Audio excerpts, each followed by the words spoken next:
Alright, welcome to GreenBeetle. As usual, the sitrep is I don't know what I'm doing, so let's get started. Ben Hayhurst sent me some wrought iron. I've only forged wrought a handful of times. It's beautiful stuff, but frankly I stink at forging it. It has to be kept really hot, which means high temperatures in your forge, limited hammering per heat, and careful manipulation because it tends to split instead of stretch. The goal here is to forge a Seax, which is actually pronounced six or sex for plural. I also want to investigate twist Damascus. I've forged twist twice before. I'm anxious to try different materials with our first effort like this iron, and then we'll take twist to the next level for our second blade. That's right, more than one knife today. We'll be making sex.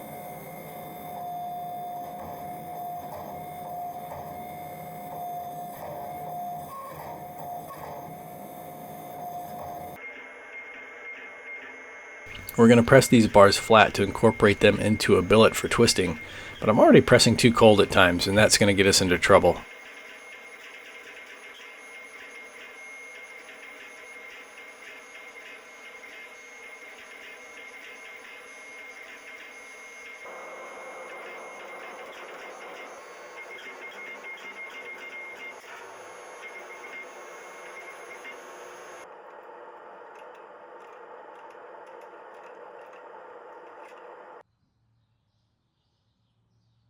When my Steve clones are busy shirking their responsibilities, they like to watch Taylor Swift and Hanson videos.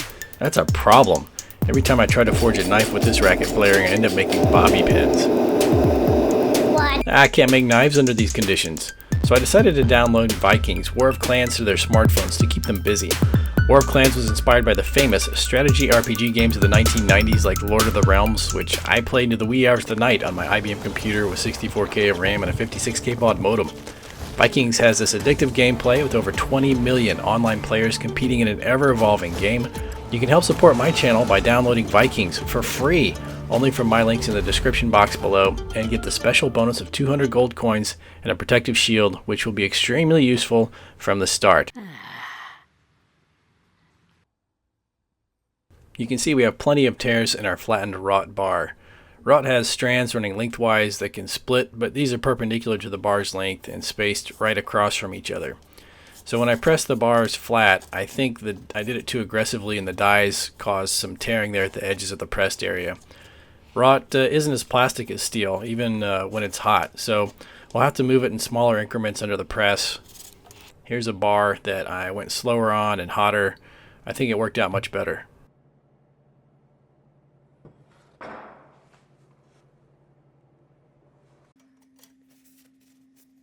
I'm going to stack these wrought iron bars with thinner bars of 1095 steel and 15N20.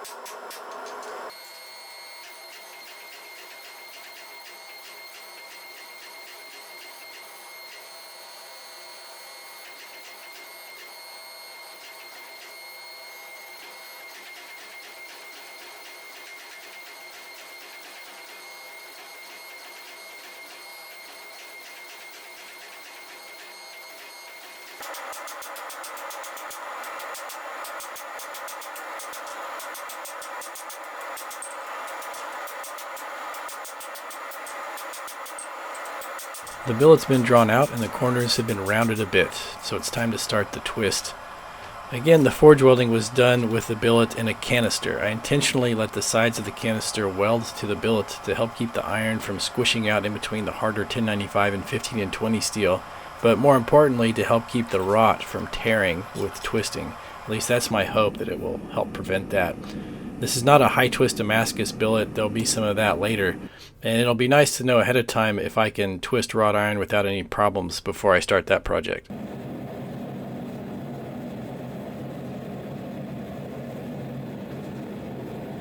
Flux is applied and it's back to the press to square up our bar.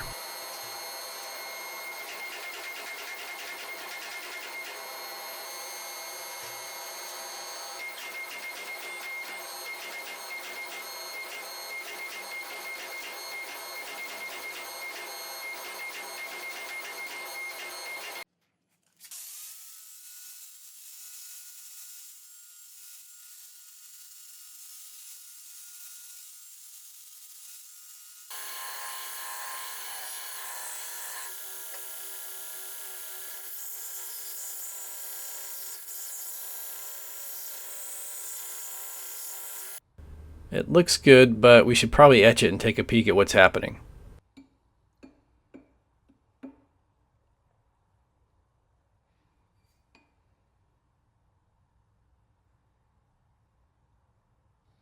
You can see the fiber splits running lengthwise in the wrought, and as long as those gaps don't open up any wider, I think we'll be okay.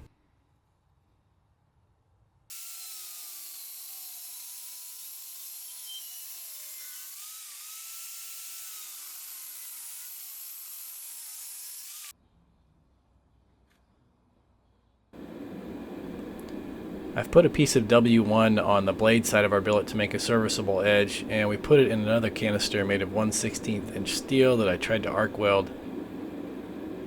For me, getting that done was a major coup.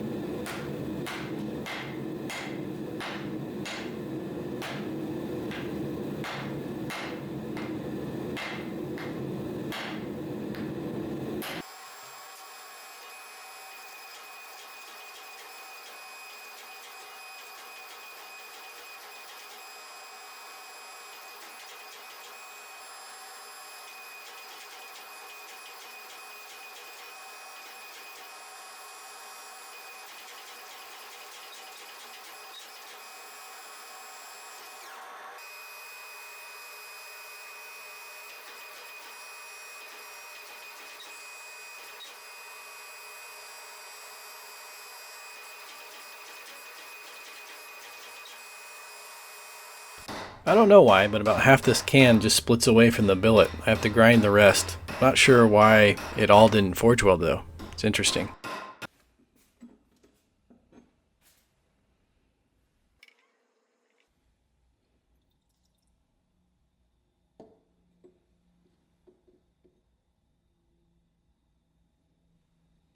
Our billet is small, but it may be just big enough we can squeeze a small Seax out of it if we want. Or should we make something else at this point? Let's engage the billet and see how it identifies. What you gonna be when you grow up, little buddy? It said Seax. Seaxes come in all sizes from about 7 inches in length all the way up to the size of a small sword. We should come in about 8 inches on this one.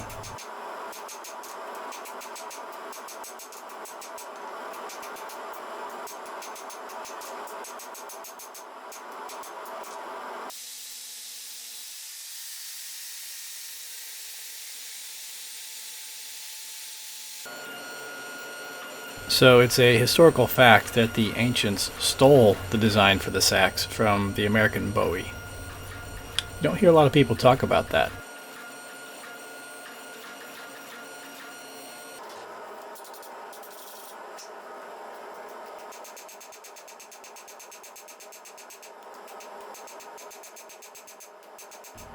After this hammering, it's clear we have a split opening up. It's large enough, it might be a delamination, but it's hard to rule out the iron separating along a fibrous sort of split within itself. I don't really know.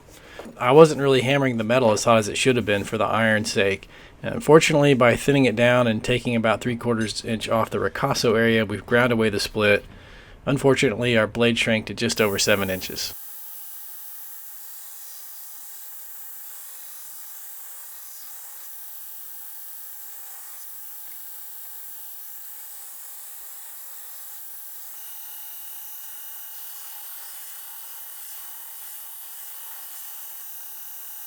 After rough grinding and thermal cycling, it's into our quench. There's no warps, there's no bends, we're in great shape. It was tempered at 400 degrees for 1.5 hours afterwards.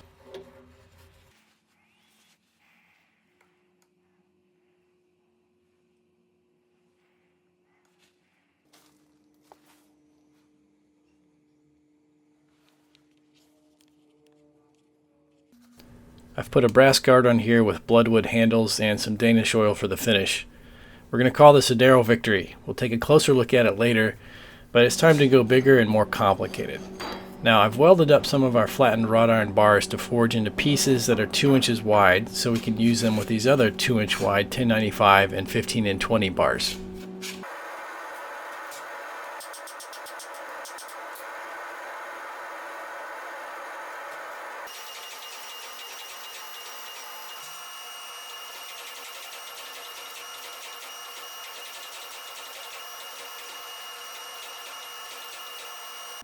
The iron looks okay at first glance, but after grinding, I lose confidence. Look at all those gaps. We're about to twist this tighter than the first knife, and I'm hearkening back to that split that we had. Was that iron or delamination? I don't know. But I've decided to scrap the iron. We're going to sub in mild steel instead to go with our 1095 and 15N20.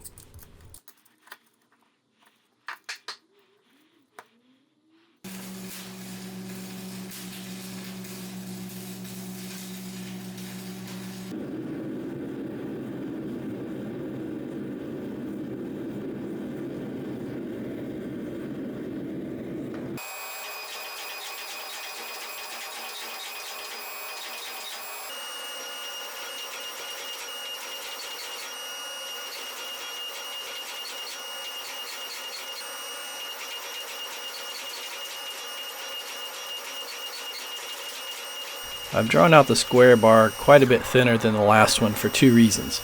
It's going to be easier to twist, and I have to put in a lot more twist than last time. It has to be long enough ultimately so that I can cut it in half and actually twist the two different bars in two different directions.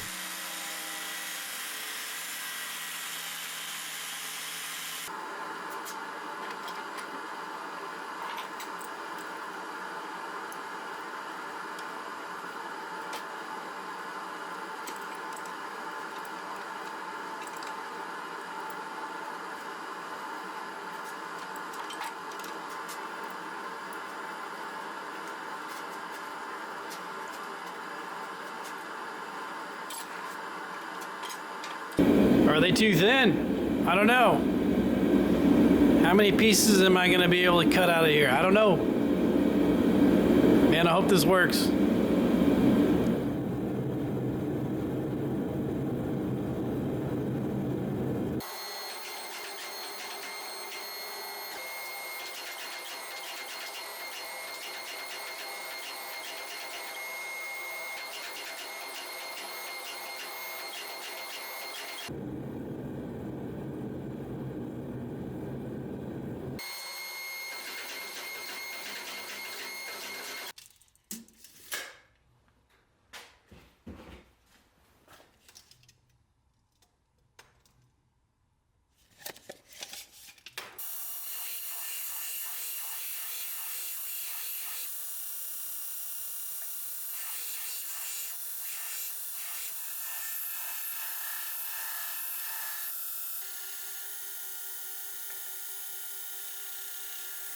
Okay, I got my pieces sort of ground out, and they're mostly the same shape and thickness. I have a couple concerns. One is this delamination part right here, and I'm not too worried about it. I think it sort of runs over to the side. It doesn't go all the way through. I'll put the tang back here, and this will be either on top or the bottom, and I'll just cut it off. I don't think it'll be that big a deal. At least I hope not. Some creative positioning might solve that problem. The next is that even though this looks like a lot of steel, I don't think I can really manipulate it very much, make it longer at least. It'll stretch out the spiral pattern, and we won't, when we grind it from the side, it'll be sort of stretched out. It won't have the exact proper effect I'm looking for. And the other issue is that as we stretch it out this way, it gets narrower in this dimension, and you have to grind a certain ways into it to see the pattern, right? And so if we make this too thin, we'll limit the amount we can grind into it and still have a usable knife, and we won't get far enough into it to get the pattern. At least that's what I'm thinking. That's what I'm worried about. Maybe that's not something to worry about. I don't know. I've never done this before. It would help if I had.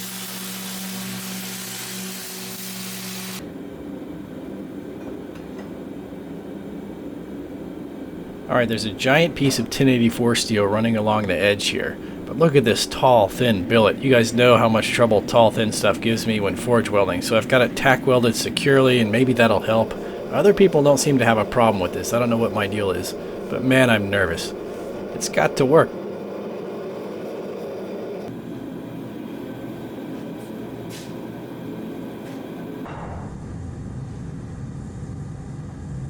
Cliffhanger. Sorry to do that to you. I'll have that knife and hopefully a new video ready for you guys in a couple days to a week. Thanks for your patience with that.